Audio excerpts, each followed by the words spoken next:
What we did was we administered surveys to over 250 residents in the Englewood community, and we looked at things like depression, psychological distress, rates of discrimination, racism-related stress, the number of arrests an individual has experienced, employment things such as whether or not individuals are employed, and then related to that, income level, total household income, income instability. So how well are you able to make ends meet at home? Are you falling behind on bills? Those sorts of things.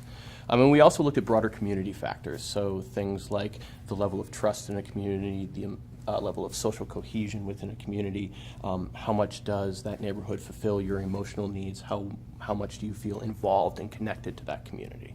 What we found is that the more an individual had been arrested, the greater their level of income instability was. So it was harder for them to make ends meet at home.